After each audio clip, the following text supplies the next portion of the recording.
SC వర్గీకరణకు Congress party అనుకూలమని ముఖ్యమంత్రి రేవంత్ రెడ్డి మరోమారు స్పష్టం చేశారు. హైదరాబాద్లోని ఓ హోటల్లో ఏర్పాటు చేసిన గ్లోబల్ మాదిగ డే 2024 కార్యక్రమానికి సీఎం ముఖ్య అతిథిగా హాజరయ్యారు. ఈ సందర్భంగా ఆయన మాట్లాడుతూ చేవెళ్ల డిక్లరేషన్ ద్వారా ఎస్సీ వర్గీకరణపై పార్టీ వైఖరిని ఖర్గే వెల్లడించారని సీఎం గుర్తు చేశారు.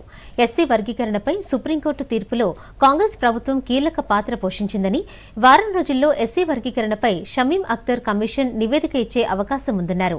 ఇబ్బందులు రాకుండా వర్గీకరణ ప్రక్రియ చేపడతామని, రాజకీయ అధికార నియామకాల్లో మాదిగలకు ప్రాధాన్యం ఇస్తున్నామని అన్నారు. చరిత్రలో తొలిసారి ఓయూవీసీగా మాదిగ వర్గానికి చెందిన వ్యక్తిని నియమించామని సీఎం గుర్తు చేశారు. కాంగ్రెస్ పార్టీ అధికారంలోకి వచ్చిన తర్వాత ఖచ్చితంగా మాదిగ ఉపకులాల వర్గీకరణకు సంబంధించి అనుకూలమైన నిర్ణయం తీసుకుంటుందని వారు చెప్పడమే కాకుండా మా ఏఐసిసి అధ్యక్షుడు మల్లికార్జున్ ఖర్గే గారు చేవెళ్లలో ఎస్సీ ఎస్టీ డిక్లరేషన్ సందర్భంగా కాంగ్రెస్ పార్టీ విధానాన్ని స్పష్టంగా ప్రకటించడం జరిగింది.